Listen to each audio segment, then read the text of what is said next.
નમસ્કાર તાલીમાર્થી મિત્રો, ઔદ્યોગિક તાલીમ સંસ્થા રાજકોટથી હું આશિષ ગોરવાડિયા, ઇન્સ્ટ્રક્ટર એમ્પ્લોયબિલિટી સ્કિલ્સ. આજના સેશનમાં આપ સૌનું હાર્દિક સ્વાગત કરું છું. મિત્રો, આપણે લોકો શીખી રહ્યા છીએ સેમેસ્ટર 2માં ટોપિક 8. ટોપિકનું ટાઇટલ છે બેઝિક સ્કિલ્સ ફોર સક્સેસ, જેમાં ચેપ્ટર નંબર 36. ચેપ્ટરનું ટાઇટલ છે સ્ટ્રેસ મેનેજમેન્ટ. સ્ટ્રેસ ગુજરાતી ભાષામાં કહીએ તો તણાવ. તો મિત્રો, આપણે જીવનના ઘણા બધા તબક્કાઓમાં તણાવ એટલે કે સ્ટ્રેસની અનુભૂતિ કરતા હોઈએ છીએ. તો આ સ્ટ્રેસ શું છે અને આપણને શા માટે અસર કરે છે, કેવી રીતે અસર કરે છે, એના વિશેની વાત આપણે આ ચેપ્ટરમાં સમજવાના છીએ. તો હવે મિત્રો શરૂ કરીએ. Stress management. સ્ટ્રેસ એટલે કે તણાવ કે ચિંતા. સ્ટ્રેસ એ ઓછા વધતા પ્રમાણમાં અસ્તિત્વ ધરાવતું જીવનનું એક સત્ય છે. આપણા જીવનમાં એ ખૂબ જ આવશ્યક દૂષણ સમાન છે. મતલબ કે સ્ટ્રેસ હોવું એ આવશ્યક છે, પણ સ્ટ્રેસનો અતિરેક થવો એ આપણા માટે નુકસાનકારક છે. તમે જ્યાં પણ હોય, જે પણ કામ કરતા હોય, સ્ટ્રેસનું અસ્તિત્વ હોવાનું જ છે. આપણે તેને નિયંત્રણમાં રાખી શકીએ છીએ, ઘટાડી શકીએ છીએ અને સ્ટ્રેસને ઘણી વખત આપણે ઉપયોગી પણ બનાવી શકીએ છીએ. પરંતુ સ્ટ્રેસ છે એને સંપૂર્ણપણે ક્યારેય નાબૂદ કરી શકાતા નથી. Stress is emotional, physical, mental and behavioural reaction. Stress શું છે? તો કે ઇમોશનલ એટલે કે આપણા લાગણીસભર, ફિઝિકલ એટલે શારીરિક, મેન્ટલ એટલે માનસિક અને બિહેવિયરલ એટલે કે આપણા વર્તનને લગતા રિએક્શન એટલે પ્રતિક્રિયાઓ છે to perceived demand or threat due to which a person experiences frustration and disappointment.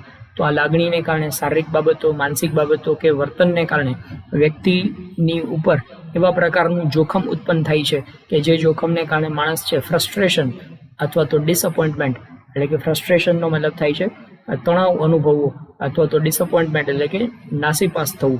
આમ તણાવ કે નાસીપાસ નો અનુભવ જ્યારે વ્યક્તિ કરતો હોય છે ત્યારે એ વ્યક્તિ સ્ટ્રેસ અનુભવી રહ્યો છે એમ કહી શકાય. તો એને ગુજરાતીમાં આપણે જો સમજીએ તો સ્ટ્રેસ એટલે કાલ્પનિક અસાધારણ માંગ કે ધમકીઓના પરિણામે હતાશા કે નાસીપાસ વ્યક્તિઓ દ્વારા આચરવામાં આવતું ઉગ્ર, ભાવનાશીલ, શારીરિક કે માનસિક અસાધારણ વર્તન છે. તો વ્યક્તિ દ્વારા જ્યારે આ પ્રકારની એની ઉપર અસાધારણ માંગ કે ધમકીઓને કારણે એનું વર્તન અસાધારણ બની જાય તો એ વ્યક્તિ સ્ટ્રેસમાં છે એમ કહી શકાય. હવે ટાઈપ્સ ઓફ સ્ટ્રેસ એટલે કે સ્ટ્રેસ કયા કયા પ્રકારનું હોય એના વિશેની વાત કરીએ તો મનોવૈજ્ઞાનિક દ્વારા અલગ અલગ પ્રકારો બનાવવામાં આવ્યા છે સ્ટ્રેસના. કોઈક તેને અવધિના આધાર ઉપર વર્ગીકૃત કરે છે, જેમ કે શોર્ટ ટર્મ સ્ટ્રેસ અને લોંગ ટર્મ સ્ટ્રેસ. વળી અન્ય વૈજ્ઞાનિકો છે એ સ્ટ્રેસ એની અસર પ્રમાણે એનું વર્ગીકરણ કરતા હોય છે. પ્રોફેસર ડી.એમ. પેસ્તનજી કે જેમણે સ્ટ્રેસ અને વર્તણૂક પર ઘણું સંશોધન કર્યું છે, તેમણે સ્ટ્રેસના મુખ્ય 4 પ્રકારે વર્ગીકૃત કર્યું છે.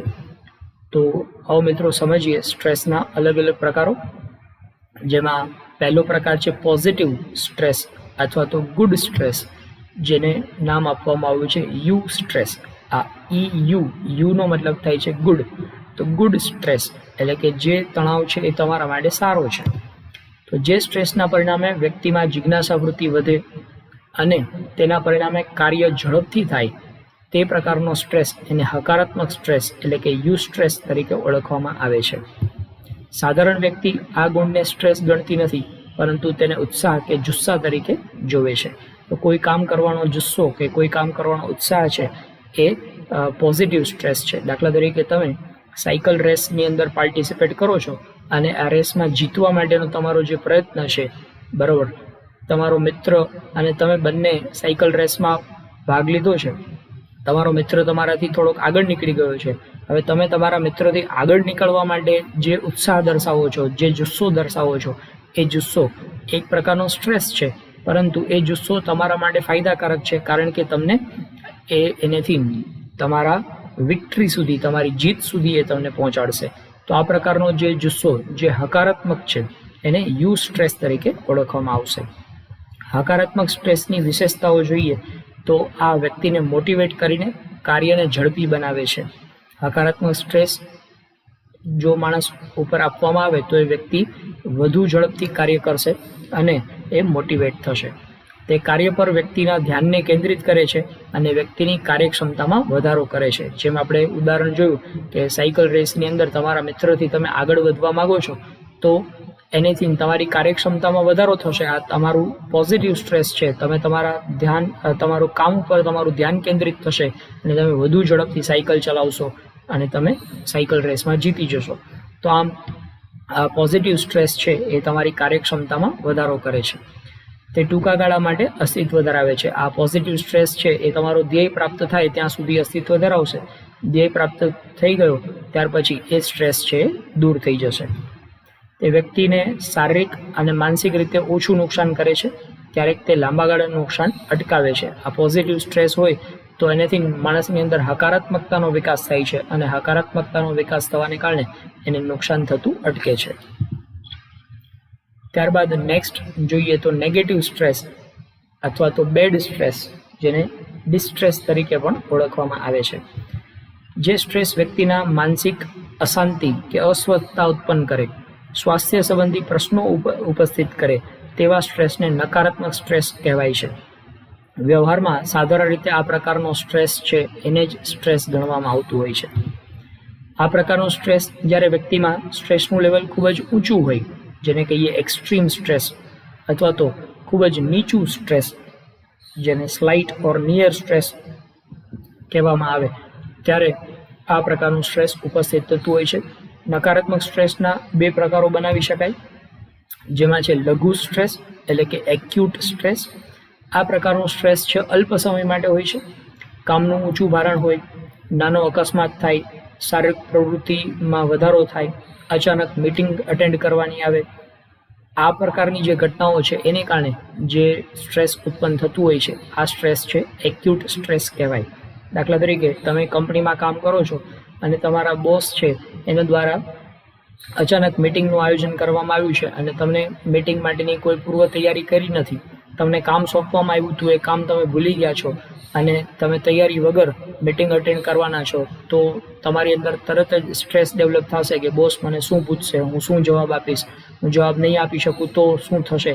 આ તમારા વિચારો જે શરૂ થયા આ એકદમ ટૂંકા સમય માટે છે. મિટિંગ પૂરી ન થાય ત્યાં સુધી તમારે આ પ્રકારના સ્ટ્રેસનો સામનો કરવો પડશે. મિટિંગ પૂરી થઈ જશે, તમે જવાબ આપી દીધો, તમારું કામ પૂરું થઈ ગયું, તો પછી આ સ્ટ્રેસ છે એ ત્યાં પૂર્ણ થઈ જશે.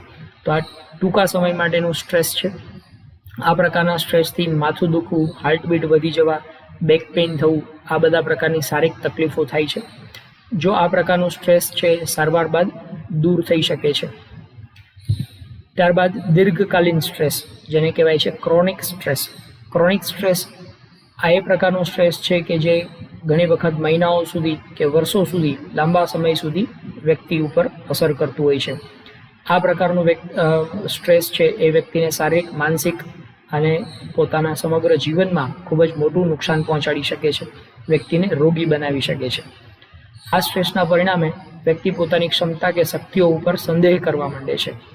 જ્યારે વ્યક્તિ લાંબા સમય સુધી સ્ટ્રેસમાં પસાર થતો હોય તો વ્યક્તિને એમ લાગે છે કે હું કોઈ પ્રકારની ક્ષમતા ધરાવતો નથી, અથવા તો મારી અંદર એવી કોઈ તાકાત નથી કે જેથી કરીને હું આ સ્ટ્રેસને દૂર કરી શકું. વ્યક્તિ પોતે જ પોતાની ઉપર શંકા કરવા માંડે છે કે હું કોઈ યોગ્ય વ્યક્તિ નથી, અથવા તો મારી અંદર કોઈ યોગ્ય લાયકાત નથી, એના કારણે મારે આ સ્ટ્રેસનો સામનો કરવો પડે છે. તો એ ખૂબ જ નુકસાનકારક સ્ટ્રેસ છે. ત્યારબાદ નેક્સ્ટ એનો પ્રકાર છે હાઇપર સ્ટ્રેસ. જ્યારે વ્યક્તિ એટલી હદે હતાશામાં આવી જાય કે તે પોતાની ક્ષમતા મુજબનું કાર્ય પણ કરવા માટે અસમર્થ થઈ જાય, તો આવા પ્રકારના સ્ટ્રેસને હાઇપર સ્ટ્રેસ તરીકે ઓળખવામાં આવે છે. કામનું ખૂબ જ ઊંચું ભારણ કે અતિ કામકાજ તેમજ ખૂબ જ વ્યસ્ત રહેતી વ્યક્તિ છે એ આ પ્રકારના હાઇપર સ્ટ્રેસમાં સરી જતો હોય છે. જ્યારે વ્યક્તિને પુષ્કળ કામ કરવાનું આવતું હોય અથવા તો એના ધ્યેયો છે એ પ્રાપ્ત ન કરી શકે એટલું એની ઉપર બર્ડન આપવામાં આવતું હોય, તો આવા સંજોગોમાં હાઇપર સ્ટ્રેસનો સામનો કરતો હોય છે વ્યક્તિ. ઘણી વખત તમે લોકોએ જોયું હશે કે કોઈ કંપનીના સેલ્સમેન છે એ લોકોને ખૂબ જ ઊંચા ધ્યેય આપી દેવામાં આવતા હોય અને એક ધ્યેય હજી પૂરો ન થયો હોય ત્યાં તરત જ બીજો ધ્યેય એને આપી દેવામાં આવે, એટલું સેલ્સ તો એને કરવાનું જ. જો એટલું સેલ્સ નહીં કરે તો એને નોકરીમાંથી કાઢી મૂકવામાં આવશે અથવા તો એનો પગાર કાપી લેવામાં આવશે. આ પ્રકારની ધાક ધમકીઓ આપવામાં આવતી હોય તો એવા સંજોગોમાં એને જે સ્ટ્રેસનો સામનો કરવો પડે છે એ હાઇપર સ્ટ્રેસ તરીકે ઓળખવામાં આવશે. જ્યારે વ્યક્તિ હાઇપર સ્ટ્રેસથી પીડાતો હોય ત્યારે ખૂબ જ સાધારણ કામ માટે પણ ઉગ્ર પ્રતિક્રિયા આપે છે. મતલબ કે હાઇપર સ્ટ્રેસને કારણે વ્યક્તિ છે એ ચીડિયા સ્વભાવનો બની જતો હોય છે, વારંવાર એને ગુસ્સો આવતો હોય છે અને એ જીવનમાં નિરાશા નો અનુભવ કરતો હોય છે. ત્યારબાદ નેક્સ્ટ પ્રકાર છે હાઇપોસ્ટ્રેસ. હાઇપોસ્ટ્રેસ એ જ્યારે સંપૂર્ણપણે હતાશા કે સંપૂર્ણપણે નાસીપાસ થઈ જાય જ્યારે વ્યક્તિ, ત્યારે જે સ્ટ્રેસ છે એ હાઇપોસ્ટ્રેસ છે. આ સૌથી ઉચ્ચ પ્રકારનો સ્ટ્રેસ છે. સ્ટ્રેસની આ અંતિમ સ્થિતિ દર્શાવે છે. આ સ્ટ્રેસથી પીડાતા વ્યક્તિને ચોક્કસ મનોચિકિત્સકની સારવારની જરૂર પડે છે. આ મનોચિકિત્સકની સારવાર વગર આ પ્રકારના સ્ટ્રેસમાંથી બહાર આવી શકાતું નથી. ત્યારબાદ સોર્સિસ ઓફ સ્ટ્રેસ. માણસને એવા કયા કયા પ્રકારના અનુભવો છે જેને કારણે સ્ટ્રેસ ઉત્પન્ન થતો હોય છે. તો સંસ્થાકીય સ્ટ્રેસની વાત કરીએ, ઓર્ગેનાઇઝેશનલ સ્ટ્રેસર્સ, મતલબ કે માણસ જે જગ્યાએ કામ કરે છે ત્યાં કામના સ્થળ ઉપર અલગ અલગ પ્રકારની ઘટનાઓ બને છે જેને કારણે એને સ્ટ્રેસનો સામનો કરવો પડે છે. દાખલા તરીકે જોબ સેટિસ્ફેક્શન. તમે જે જગ્યાએ કામ કરો છો એ કામમાંથી તમને સંતોષ નથી મળતો, જોબ સેટિસ્ફેક્શનનો અભાવ છે, તો એને કારણે તમને સ્ટ્રેસ ઉત્પન્ન થશે. વર્કપ્લેસ એન્વાયરમેન્ટ એટલે કામના સ્થળનું જે વાતાવરણ છે એ વાતાવરણ તમારા માટે અનુકૂળ ન હોય તો એને કારણે સ્ટ્રેસ ક્રિએટ કરશે. Organisation structure.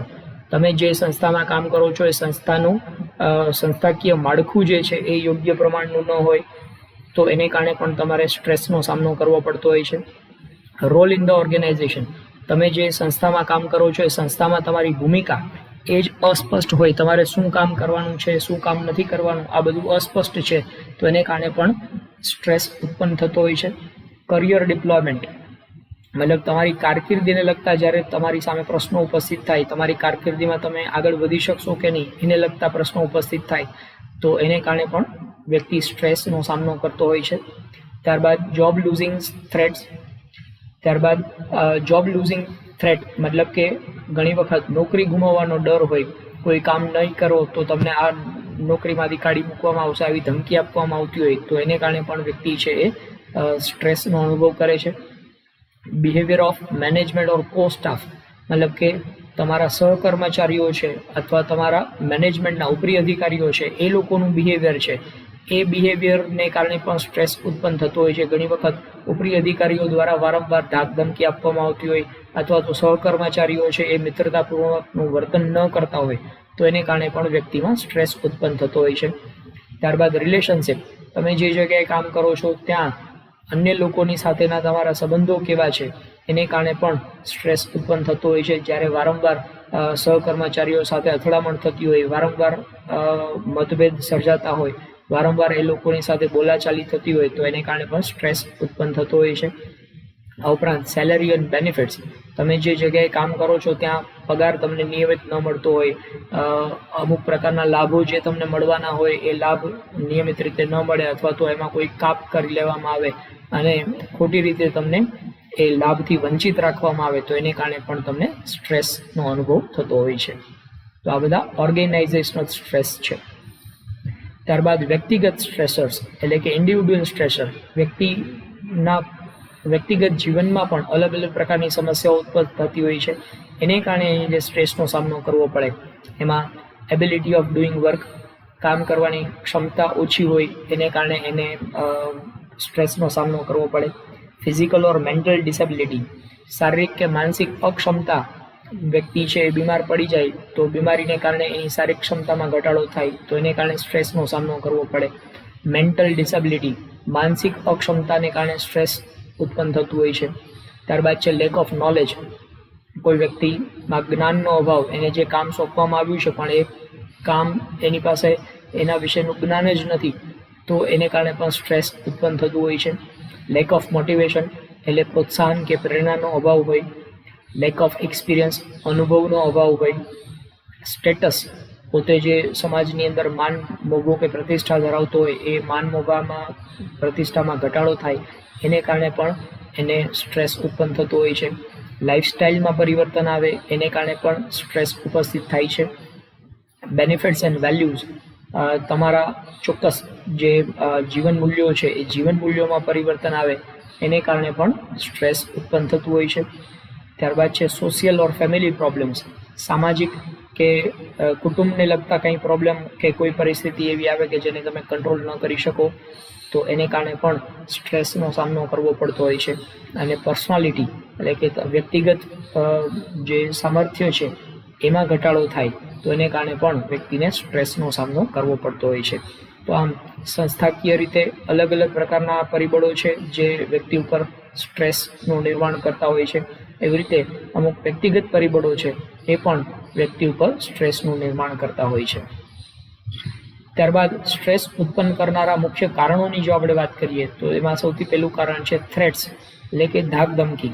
જ્યારે તમને કોઈ કામ પૂરું કરવા માટે કે કોઈ વસ્તુ માટે ધાક ધમકી આપવામાં આવતી હોય તો એને કારણે માણસ છે સ્ટ્રેસ અનુભવતો હોય છે. દાખલા તરીકે તમે જે ઓર્ગેનાઇઝેશનમાં કામ કરો છો એમાં તમને એવી ધમકી આપવામાં આવે કે ભાઈ આટલા ટાઈમમાં આટલું કામ તો થઈ જ જવું જોઈએ, જો એ નહીં થાય તો તમને નોકરીમાંથી કાઢી મૂકવામાં આવશે અથવા તો તમારો પગાર કાપી લેવામાં આવશે. આવા પ્રકારની ધમકીથી માણસ સ્ટ્રેસનો અનુભવ કરતો હોય છે. ત્યારબાદ ફ્રસ્ટ્રેશન, ઘણું બધું કામ એક સાથે આવી પડે તો કયું કામ પૂરું કરવું ને કયું કામ બાકી રાખવું, કયું કામ પહેલાં કરવું ને કયું કામ પછી કરવું, આમ માણસ છે ફ્રસ્ટ્રેટ થઈ જાય છે, દિશાવિહીન થઈ જાય છે. તો આ ફ્રસ્ટ્રેશન છે એને કારણે પણ સ્ટ્રેસ ઉત્પન્ન થતું હોય છે.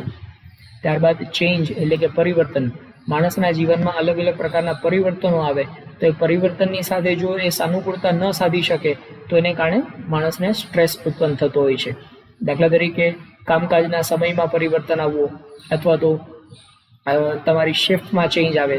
દાખલા તરીકે તમે અત્યાર સુધી ડે શિફ્ટમાં કામ કરતા હતા અને અચાનક તમને નાઇટ શિફ્ટમાં મૂકી દેવામાં આવે તો આને કારણે પણ માણસ છે એ શિફ્ટ ચેન્જ થવાને હિસાબે સ્ટ્રેસનો અનુભવ કરશે, કારણ કે એને અલગ શિફ્ટની સાથે પોતાનું રૂટીન છે સેટ કરવું પડશે. તો એને કારણે પણ સ્ટ્રેસ અનુભવ થતો હોય છે. ત્યારબાદ કોન્ફ્લિક્ટ એટલે મતભેદ, તમે જે જગ્યાએ કામ કરો છો એ લોકોની સાથેના મતભેદ અથવા તો તમારા કુટુંબના સભ્યોની સાથેના મતભેદ, આ મતભેદને કારણે પણ સ્ટ્રેસ ઉત્પન્ન થતો હોય છે. ત્યારબાદ પ્રેશર, ઘણી વખત કામનું વધારે પડતું પ્રેશર છે એને હિસાબે પણ સ્ટ્રેસનું સર્જન થતું હોય છે. આ પ્રેશરને જો તમે બરાબર રીતે હેન્ડલ ન કરી શકો તો એવા સંજોગોમાં સ્ટ્રેસનો સામનો કરવો પડતો હોય છે. ત્યારબાદ managing the stress, short term stress and long term stress. હવે કોઈ પણ પ્રકારનું સ્ટ્રેસ હોય, લાંબા ગાળાનું સ્ટ્રેસ હોય કે ટૂંકા ગાળાનું સ્ટ્રેસ, આ સ્ટ્રેસને મેનેજ કરવા માટે આપણે કેવા પ્રયત્નો કરવા જોઈએ એના વિશે વાત કરીએ. તો સ્ટ્રેસ ઉત્પન્ન કરનારા પરિબળોને ઓળખો અને તેને દૂર કરો. સ્ટ્રેસ દૂર કરવા માટે વ્યક્તિએ પોતાના સ્વયંનું મૂલ્યાંકન કરવું પડશે. સ્ટ્રેસ ઉત્પન્ન કરનારા પરિબળો કે કારણોને શોધો અને જે કારણોસર સ્ટ્રેસ ઉત્પન્ન થતું હોય એ કારણોને જ દૂર કરવાની કોશિશ કરો. સંભવિત નવી પરિસ્થિતિઓ માટે હંમેશા તૈયાર રહો, કારણ કે જીવનમાં હંમેશા માટે કંઈક ને કંઈક પરિસ્થિતિઓમાં પરિવર્તન તો આવવાના જ છે. તો જે પરિવર્તન આવશે એના માટે આગોતરું આયોજન કરશો તો એનેથી આ સ્ટ્રેસને દૂર કરી શકાશે અથવા તો સ્ટ્રેસને હળવો કરી શકાશે. સ્ટ્રેસના સમયે રિફ્રેશ થવા માટે, મોટિવેટ થવા માટે, રીએનર્જાઇઝ થવા માટેનો પૂરતો સમય લ્યો જેથી કરીને સ્ટ્રેસને ઘટાડી શકાય. ખરાબ આદતો, ખરાબ ખાનપાન કે આચાર વિચાર છે એનેથી હંમેશા દૂર રહો તો પણ સ્ટ્રેસને ઘટાડી શકાય છે. હંમેશા હકારાત્મક બનાવો, ઘટનાઓ હોય, પરિસ્થિતિઓ હોય કે કોઈ પ્રશ્નો છે એનું પરિપક્વ બનીને મૂલ્યાંકન કરો અને એની સાથે અનુકૂળતા સાધવાનો પ્રયત્ન કરો. કોઈ પણ બાબતે ફરિયાદી ન બનો, કારણ કે દરેક વ્યક્તિને તકલીફનો સામનો તો કરવાનો જ હોય છે. મારે જ હંમેશા તકલીફ આવે છે કે મને જ હંમેશા આ બધું મારી સાથે જ આ દુર્ઘટનાઓ થાય છે, એવા પ્રકારનું નકારાત્મક વલણ નહીં કેળવવાનું. જો એ નકારાત્મક વલણ કેળવશો તો એનાથી સ્ટ્રેસ વધશે.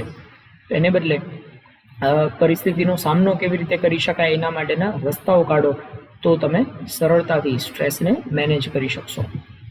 ત્યારબાદ સ્ટ્રેસને નિયંત્રણ કરવા માટે સૌથી ઉચિત રસ્તો છે એક્સરસાઇઝ એટલે કે વ્યાયામ, કસરત. જો તમે કસરત કરશો તો એનેથી સ્ટ્રેસને દૂર કરી શકાશે. આ ઉપરાંત સ્ટ્રેસ દૂર કરવા માટે મનપસંદ પ્રવૃત્તિ કરો, મનગમતું સંગીત સાંભળો, મિત્રોની સાથે સમય પસાર કરો, તો તમે સ્ટ્રેસને દૂર કરી શકશો. ત્યારબાદ મદદગાર લોકોનું ગ્રુપ બનાવો. જે લોકો તમને મદદરૂપ થઈ શકે, જે તમને તમારા સ્ટ્રેસના કારણો કયા છે એ શોધીને એને દૂર કરવા માટે તમને મદદરૂપ થઈ શકે એવા પ્રકારના મિત્રોની મદદ લો અને એ લોકોની સાથે ચોખવટપૂર્વક પ્રશ્નોનું ડિસ્કશન કરો, જેથી કરીને એ તમારા પ્રશ્નોને કેવી રીતે નિવારી શકાય એના માટે તમને સજેશન આપે, એડવાઇસ આપે અને તમારા પ્રશ્નોનું નિરાકરણ લાવવા માટે તમને મદદરૂપ થાય. તો આટલા સ્ટેપ્સનો ઉપયોગ કરીશું તો આપણે સ્ટ્રેસને દૂર કરવા માટે સફળ થઈ શકશું. આ ઉપરાંત સ્ટ્રેસને દૂર કરવા માટેની એક થિયરી બનાવવામાં આવી છે, જેને 4A થિયરી તરીકે ઓળખવામાં આવે છે. તો 4Aમાં ફર્સ્ટ એ છે અવોઇડ. અવોઇડ એટલે એની અવગણના કરવી. Avoid અનનેસેસરી stress. જે વસ્તુઓ તમારા હાથમાં નથી એવા પ્રકારની વસ્તુઓને અવોઇડ કરો. જેને કારણે તમને સ્ટ્રેસ આવતો હોય એ પ્રકારનું કામ જ ન કરો અથવા તો એ પ્રકારની ઘટનાઓથી દૂર રહો. તો એ પહેલું સ્ટેપ છે, અવોઇડ કરવું. ત્યાર પછી બીજો એ છે અલ્ટર. અલ્ટર એટલે બદલાવવું અથવા પરિસ્થિતિમાં પરિવર્તન લઈ આવવું. તો અલ્ટર સ્ટ્રેસફુલ સિચ્યુએશન. જે પ્રકારની પરિસ્થિતિ તમારી સામે આવે છે આ પરિસ્થિતિને બદલવાની કોશિશ કરો. જે પરિસ્થિતિથી તમને સ્ટ્રેસ અનુભવ થતો હોય એ પરિસ્થિતિને બદલીને તમને અનુકૂળ હોય, તમને યોગ્ય હોય એવા પ્રકારની પરિસ્થિતિમાં પ્રવેશ કરવાની કોશિશ કરો. તો એ અલ્ટરની થિયરી છે. ત્યારબાદ છે એડેપ્ટ. એડેપ્ટ એટલે સાનુકૂળતા સાધવી. જે પરિસ્થિતિ ને પરિવર્તિત કરી શકાય એવી શક્યતા ન હોય એ પરિસ્થિતિની સાથે પોતાની જાતને સાનુકૂળ બનાવવાની કોશિશ કરો, પોતાની જાતને એની અંદર ઢાળવાની કોશિશ કરો, તો ઓટોમેટિક છે સ્ટ્રેસ છે દૂર થઈ જશે. ત્યારબાદ એક્સેપ્ટ. એક્સેપ્ટ એટલે સ્વીકારી લેવું. Accept the things you can't change. અમુક પરિસ્થિતિઓ એવી હોય છે કે જેને આપણે બદલી શકતા નથી. તો આપણે નથી બદલી શકતા તો આપણે એને સ્વીકારી લેવાનું કે હવે આ જ પરિસ્થિતિમાં આપણે જીવવાનું છે. તો આ પરિસ્થિતિમાં કેમ સારી રીતે જીવી શકાય એના માટેના રસ્તાઓ ગોતો. એટલે ઓટોમેટિક સ્ટ્રેસ છે એ ઘટી જશે અને તમે સારું જીવન જીવવા માટે સફળ થઈ શકશો. તો આમ 4 વસ્તુ આપણે કીધી. અવોઇડ એટલે એવી પરિસ્થિતિઓને અવગણના કરો કે જે પરિસ્થિતિઓ તમને સ્ટ્રેસ આપતી હોય. અલ્ટર એટલે પરિસ્થિતિમાં પરિવર્તન લઈ આવવાની કોશિશ કરો જેથી કરીને સ્ટ્રેસ ઘટી જાય. એડેપ્ટ એટલે પરિસ્થિતિની સાથે સાનુકૂળતા સાધો, એને કારણે પણ સ્ટ્રેસમાં ઘટાડો થશે. અને જે પરિસ્થિતિઓમાં તમે કંઈ જ કરી શકો એમ નથી, જે તમારા હાથમાં જ નથી એવી પરિસ્થિતિઓને સ્વીકારી લો, એટલે કે એક્સેપ્ટ. આમ આ 4A થી આપણે સ્ટ્રેસને હળવું કરી શકીએ અથવા તો ઘટાડી શકીએ. Thank you.